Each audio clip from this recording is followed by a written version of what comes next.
Il y a quelque chose d'anormal. On dirait que la Terre tremble. Ce n'est clairement pas un séisme, et ça ne fait qu'empirer. Les nuages semblent se déplacer plus vite que d'habitude, et les animaux deviennent fous. Le présentateur du journal télévisé apparaît avec un air alarmé et dit « Bonjour, nous sommes désolés d'interrompre votre programme. Les scientifiques viennent de découvrir que la rotation de la Terre fluctuait à un rythme inhabituel. Un groupe de spécialistes pense que la Terre accélère sa rotation à chaque seconde, et ils ne savent pas pourquoi. Même si la Terre augmentait sa vitesse de 1,6 km/h, la journée ne raccourcirait que d'1 minute et demie environ. On ne le sentirait pas vraiment, et on pourrait continuer comme si de rien n'était. Mais à mesure que la Terre tourne plus vite, nos corps qui sont adaptés à un rythme de 24 heures auront du mal à s'y faire. Si tu vis près de l'équateur, cela signifie que la rotation de la Terre est plus rapide qu'au pôle Nord et Sud. La zone située près de l'équateur a besoin de plus de temps pour effectuer sa rotation complète. Il pleuvra aussi plus que d'habitude. La rotation de la Terre maintient la météo en équilibre, de sorte que rien d'anormal ne se produit. Mais comme la Terre bouge plus vite, le climat s'emballe. Nous commencerons à voir plus de tempêtes et nous passerons plus de temps au chaud à l'intérieur à siroter un chocolat chaud. Même si cela semble bizarre, tout le monde peut continuer à mener sa petite vie. Mais si la Terre prenait un peu plus de vitesse et tournait à 45 mètres par seconde, la journée serait réduite à seulement 22 heures. Cela donnerait un peu l'impression d'être en décalage horaire en permanence. Toutes les entreprises travaillent avec un horaire de 24 heures par jour, de sorte qu'enlever ne serait-ce que 2 heures peut avoir des effets catastrophiques sur l'économie mondiale. L'ensemble du calendrier devra changer et s'adapter au nouveau rythme. Les designs des horloges changeront et elles ne comporteront plus que 10 segments. Et à chaque semaine, les journées raccourciront, de sorte qu'il n'y aura plus de moyens appropriés de connaître l'heure, sauf par les couchers et les levées de soleil. Le temps continuera à se dérégler, avec l'impression que la pluie ne s'arrête jamais. Les animaux qui dépendent des schémas météorologiques ne sauront plus comment se comporter, et des migrations de masse se produiront pour presque toutes les espèces. Des volées d'oiseaux voleront partout et atteindront des endroits où ils ne vont normalement pas, ce qui affectera toute la chaîne alimentaire et les écosystèmes. Les forêts, les jungles et les autres endroits peuplés par des animaux sont maintenus en équilibre lorsqu'ils ne sont pas affectés par les humains. S'il pleut constamment dans certaines zones, les inondations obligeront les animaux à se déplacer vers d'autres territoires et à rivaliser avec les prédateurs de la région. Si la Terre prenait de la vitesse chaque jour, alors en te tenant sur une balance dans l'Arctique, tu verrais que tu pèses 81 kg. Mais sur l'équateur, tu pourrais peser seulement 80 kg. C'est à cause de la force supplémentaire qui s'oppose à la gravité dans cette zone. Avec la Terre tournant plus vite, toutes les compagnies aériennes du monde entier se sont arrêtées, car les systèmes radars se sont détraqués et la météo est trop dangereuse pour voler. Tout le monde doit se déplacer en voiture. Les satellites sont positionnés de telle manière qu'il est crucial qu'ils restent là où ils sont afin de faire rebondir les signaux vers nous. À cause de ce qui se passe, les signaux Wi-Fi et TV ne peuvent plus passer. Les communications dans le monde entier vont finir par être courtes et lentes. Et finalement, nous aurons une panne totale de communication. Les navires cesseront de fonctionner et le commerce mondial s'effondrera, ajoutant des dommages supplémentaires à l'économie mondiale déjà défaillante. Les vents seront plus forts et plus rapides que d'habitude, ce qui signifie que les températures changeront. Les tempêtes et les ouragans seront plus forts que jamais et auront plus d'énergie destructrice. Et à 160 km/h, les régions équatoriennes seront englouties sous l'eau. Le bassin de l'Amazone et les petites îles seront désormais complètement submergés sous environ 15 mètres d'eau. La plupart des plantes seront en danger, surtout près de l'équateur. Avec les forêts menacées par les inondations, davantage d'écosystèmes seront en danger.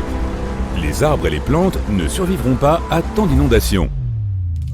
Si la Terre tournait si vite que les journées étaient réduites à 15 heures par jour, nous aurions probablement l'impression d'être toujours dans un avion à réaction traversant des turbulences. Il serait impossible de dormir si la Terre continuait à prendre de la vitesse à chaque seconde de la journée. Les jours dureraient environ 7 heures, de même que les nuits. Le monde entier serait inondé, à l'exception des points les plus élevés des plus hautes chaînes de montagnes. Si cela se produit, les humains finiront très probablement par s'accrocher aux dernières parcelles de terre dégagées. La plupart de la vie animale disparaîtra. Et à mesure que la Terre tourne de plus en plus vite, la croûte terrestre perdra de sa dureté. ce qui engendrera des tremblements de terre plus fréquents et plus forts. Des volcans entreront en éruption un peu partout, même s'ils seront immergés par les eaux. Cela va continuer comme ça pendant un bon moment. De nombreuses catastrophes naturelles majeures comme les séismes, les tsunamis, les volcans et même la fonte des calottes glaciaires ont accéléré la vitesse de la Terre de quelques millisecondes. Alors que la vitesse de la Terre continue d'augmenter, ces catastrophes naturelles vont faire que la planète tourne encore plus vite. Même si ce n'est que de quelques millisecondes, c'est suffisant pour avoir des conséquences majeures. La Terre tourne maintenant à 1600 km/h. Et alors que tu es assis avec le reste des survivants, tu te sens en légère lévitation. Tu vois des petits cailloux et des rochers qui flottent à quelques centimètres du sol. Les nuages au-dessus de toi passent comme des étoiles filantes. L'air est épais et humide car l'eau monte vers le haut, formant de gros nuages prêts à déverser leur eau. Mais comme la gravité est plus faible, une partie de la pluie est en suspension dans l'air. De nombreux petits objets flottent autour de toi comme si tu étais dans l'espace. Les jours et les nuits ne durent pas plus de quelques heures. À ce stade, le monde entier est inondé et la croûte terrestre a disparu à 80%. Si cela dure plus longtemps, il n'y aura plus aucun être vivant, à l'exception peut-être de créatures microscopiques qui peuvent résister à des conditions extrêmes. Il faudrait que la Terre tourne à environ 28 300 km/h pour annuler la gravité et que les choses commencent à flotter. À ce moment-là, toute l'eau de l'océan va s'élever dans les airs et ressembler à une pluie inversée. Les gros rochers des montagnes se sépareront du socle rocheux et léviteront au-dessus du sol, ressemblant à de petites planètes dans l'espace. La Terre tourne maintenant 17 fois plus vite que d'habitude, ce qui fait qu'une rotation complète autour de son axe ne dure que 84 minutes au lieu de 24 heures. Si tu parviens à rester en vie aussi longtemps, tu verras littéralement les jours et les nuits passer en un instant. Tu flotteras aussi sans but dans le ciel, heurtant des rochers et d'autres surfaces. Tu ne reconnaîtras plus rien. La croûte terrestre se déchire, exposant le magma qui se trouve en dessous. Atterrir sur le sol n'est pas une option. Tu vois l'espace à mesure que tu montes de plus en plus haut. Tu ne sais pas à quelle vitesse tu vas, mais tout ce que tu sais, c'est que tu es probablement le seul humain restant dans ce monde en rotation. La Terre finira par tourner si vite que le reste des couches commencera à se détacher, exposant l'intérieur de la Terre. Elle commencera à s'aplatir autour de son noyau jusqu'à ce qu'elle devienne semblable à une crêpe. Rien ne pourra survivre à ce stade. Une telle quantité de chaleur sera produite par le noyau que la planète chauffera comme dans un micro-ondes. Toute l'eau disparaîtra et la Terre ressemblera à un point rouge dans le système solaire. Et lorsqu'elle commencera à s'approcher de la vitesse de la lumière, le temps se figera. Les rochers et les éléments flottants ne bougeront plus et finiront par être déformés. Et avec suffisamment d'efforts, la Terre finira par se transformer en un trou noir. Bien sûr, rien de tel ne se produira jamais. Selon les scientifiques, la Terre va très probablement ralentir sa rotation. Depuis que la Lune est entrée en scène, la Terre ralentit d'environ 6 km/h tous les 10 millions d'années environ. C'est à cause de l'attraction gravitationnelle de la Lune sur notre planète bleue. Et il est fort probable que cela continue ainsi. Alors ne sois pas si pressé. La vitesse de la lumière est la chose la plus rapide de notre univers. Elle traverse l'espace, passant devant Mercure et Vénus avant de nous atteindre. Il se trouve qu'elle est en train de ralentir, mais pas de panique. Le Soleil s'affaiblit, mais nous n'en verrons pas les effets avant 1 milliard d'années. Dans le vide de l'espace, la vitesse de la lumière est d'environ 300 000 km par seconde. Si elle était beaucoup plus lente que cela, les humains percevraient tout de suite des changements. Il y aurait des effets impressionnants, comme des couleurs qui changent et la luminosité des objets qui s'estompent. Nous remarquerions aussi des différences dans la taille et la forme des objets de tous les jours. Des scientifiques ont créé une simulation pour voir ce qui se passerait si la vitesse de la lumière était plus lente. Dans le vide, la vitesse de la lumière ne peut pas changer. Mais si la lumière passe à travers différents matériaux et objets, cela modifie la façon dont nous percevons les choses. La lumière agit comme une onde et une particule, ce qui signifie qu'elle possède une longueur d'onde. La couleur et la fréquence sont déterminées par la distance de crête à crête de l'onde. Elle se comporte comme le son avec l'effet Doppler. Imagine que tu te tiens au milieu d'une autoroute très fréquentée et qu'un camion klaxonne en roulant à toute vitesse. Tu peux entendre le son du klaxon qui ressemble à un souffle. car l'objet en mouvement produit le son alors que tu es immobile. La fréquence et la hauteur semblent changer. Mais c'est juste le son qui atteint ton oreille plus rapidement que si toi et le camion étiez tous les deux immobiles. La lumière se comporte de manière similaire. Les longueurs d'onde changent si la vitesse change. En te rapprochant d'une source de lumière et en raccourcissant la longueur d'onde, tu obtiendras une couleur plus bleu-violacée. En t'éloignant de la source de lumière, tu obtiendras quelque chose de plus rougeâtre. Donc, si la vitesse de la lumière ralentissait, admettons à la vitesse de la marche à pied, nous remarquerions que les couleurs changent lorsque nous nous approchons d'un objet éclairé. En même temps, la couleur changerait autour de nous et derrière nous. Si tu te déplaçais de côté, les couleurs vers lesquelles tu te diriges deviendraient plus bleues. Et tout ce qui se trouve au loin deviendrait rouge. Cette information est utile aux astronomes qui étudient les objets dans l'espace. Si leur couleur tend vers le bleu, cela signifie que l'objet se déplace vers nous. Si elle tend vers le rouge, cela signifie qu'il s'éloigne. En réalité, quasiment tout dans l'univers tend vers le rouge, ce qui prouve que l'univers est en expansion et que tout s'éloigne de nous. Plus la lumière est lente, plus elle devient lumineuse. C'est parce que les photons deviennent plus présents dans notre champ de vision. À cette vitesse, nous pouvons voir une lumière invisible et d'une intensité accrue. Tu ne remarqueras pas beaucoup cet effet si tu es immobile. Mais à cause de l'effet Doppler, si tu te déplaces vers un objet, tu verras différentes couleurs et différentes intensités lumineuses. Un autre phénomène dont nous ferions l'expérience est la dilatation du temps. C'est lorsque tu te déplaces à une vitesse similaire à celle de la lumière et que le temps est réduit par rapport à quelqu'un qui ne se déplace pas. L'espace et le temps sont relatifs. Donc, si tu es assis à ton bureau en train de t'ennuyer, tous tes mouvements se feront dans le temps et non dans l'espace. Tu es immobile, mais tu avances quand même techniquement dans le temps, en vieillissant lentement. Plus tu te déplaces rapidement dans l'espace, plus ton déplacement dans le temps sera lent. Si tu te déplaces à la même vitesse que la lumière, alors tous tes mouvements se feront dans l'espace et non dans le temps. Pour le remarquer, il faudrait qu'une autre personne te regarde. Vous n'êtes pas dans une machine à remonter le temps. Vous êtes tous les deux sur Terre à vivre le même flux temporel. Pour toi, en éprouvant cela à la première personne, tu as l'impression d'aller plus vite, car tu as beaucoup plus de mouvements dans l'espace dans un temps donné. Plus tu te rapproches de la vitesse de la lumière, plus tu deviens petit. Enfin, pas vraiment, mais cela dépend de la personne qui regarde. Si c'est toi qui voyages à cette vitesse, un objet à proximité te semblera petit. Tout comme quelqu'un qui te regarde voyager à la vitesse de la lumière te verra plus petit que tu ne l'es en réalité. La simulation que les scientifiques du MIT ont réalisée a montré que si la vitesse de la lumière diminue, tout s'étire comme une crêpe.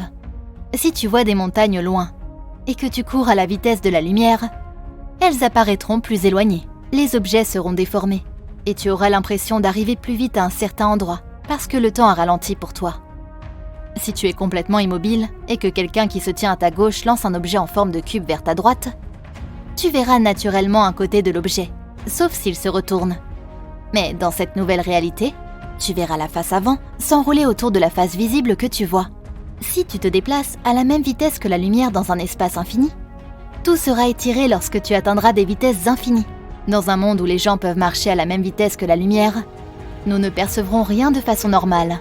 Nous devrons nous habituer à la façon dont nous voyons les objets. Chaque mouvement que nous ferons entraînera des changements radicaux de couleur. Même tourner la tête pour regarder quelque chose te semblera bizarre. Disons que tu es dans un supermarché en train d'acheter des produits et que tu marches d'une allée à l'autre. Le lait au bout de la rangée aura l'air d'être très proche de toi, mais lorsque tu t'en approcheras, tu auras l'impression qu'il s'éloigne de toi.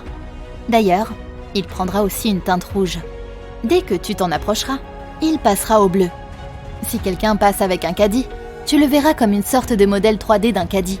La couleur changera à mesure qu'il s'éloigne de toi. Il semblera très loin, mais il sera juste devant toi. En fait, nous ne connaissons pas vraiment la vitesse réelle de la lumière.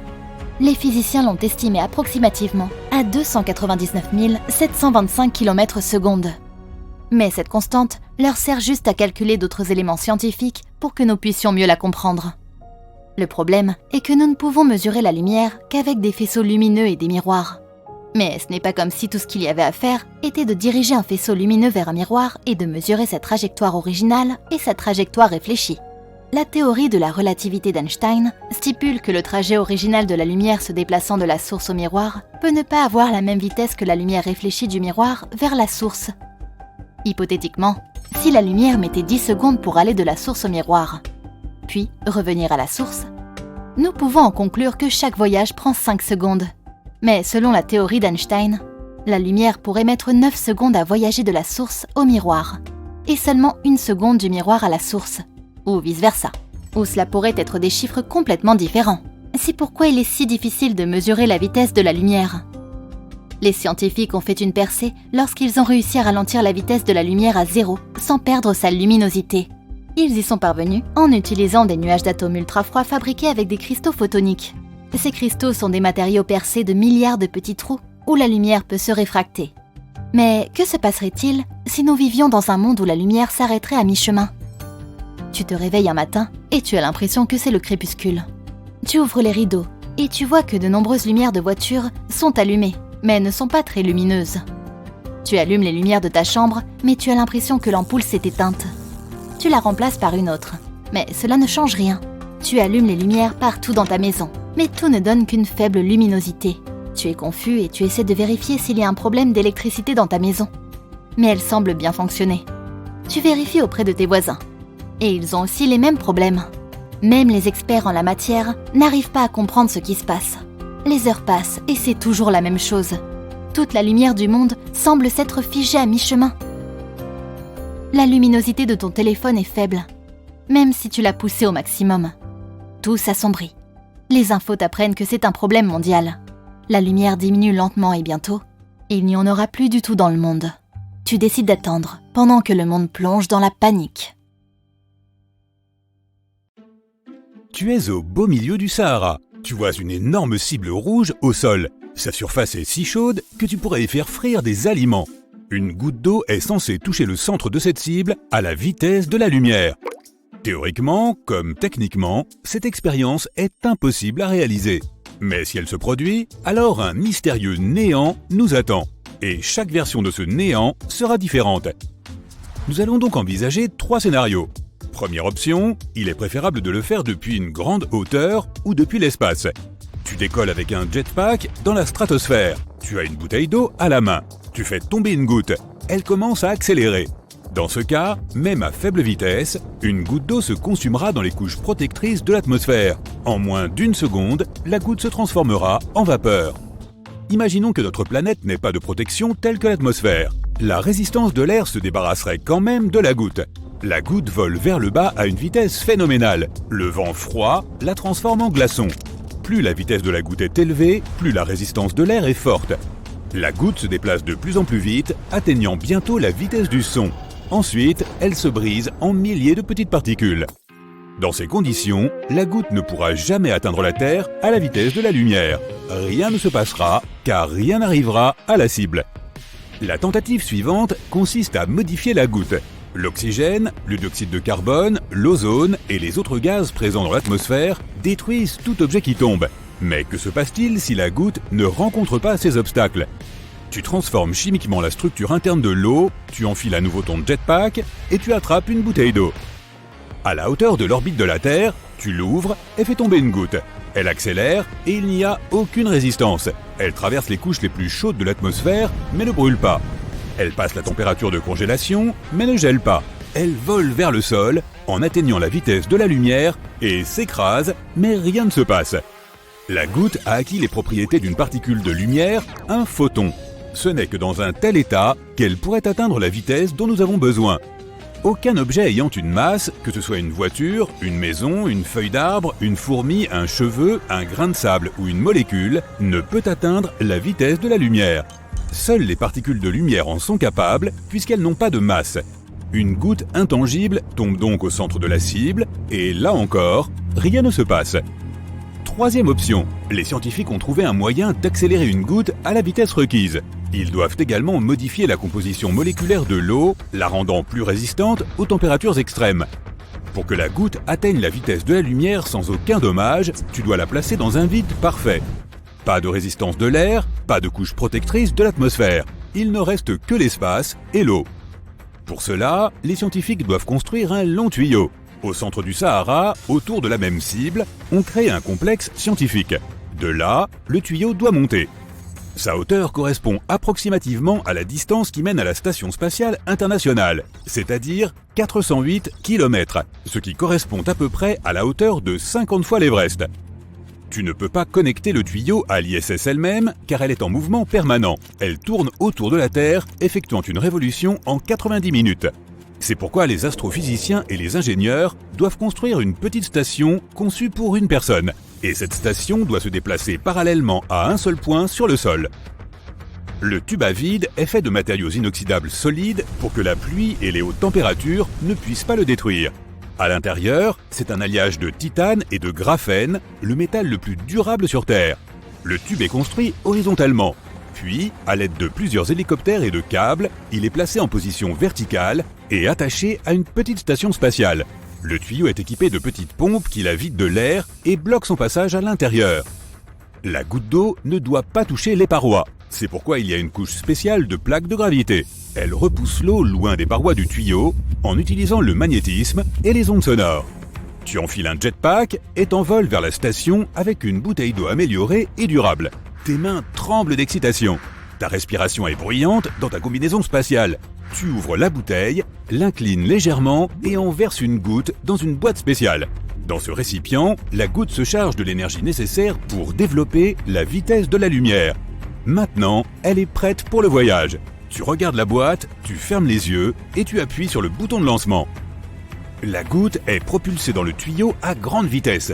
À cause de la puissante onde de choc, la station entière est projetée sur le côté. La goutte accélère et à ce moment-là, le tuyau, constitué des métaux les plus solides de la Terre, commence à fondre comme de la glace. Il y a tellement d'énergie dans l'eau maintenant que cela suffirait à fournir de l'électricité à une petite ville.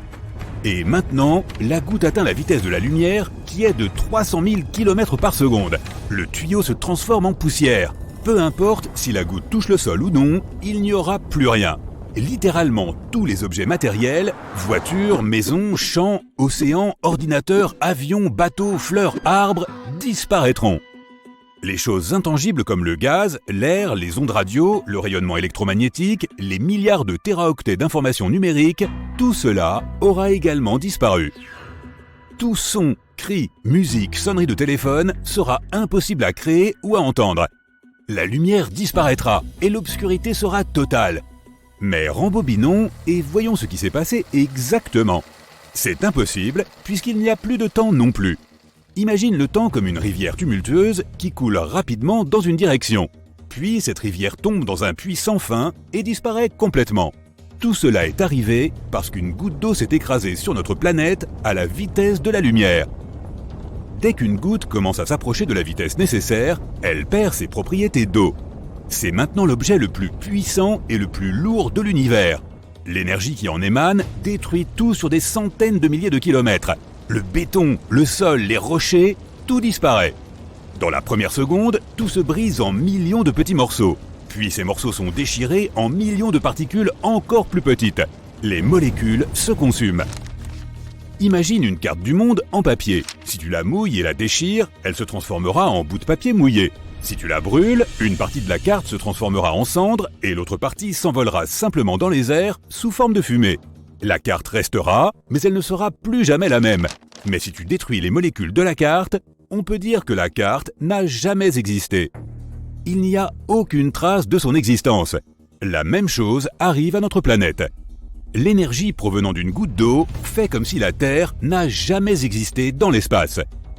Et maintenant, la goutte dépasse la vitesse de la lumière. Un trou noir commence à évoluer. Il se dilate et absorbe tous les débris spatiaux. Puis, la Lune. Bientôt, ce sera le tour de Mars et de toutes les autres planètes de notre système solaire.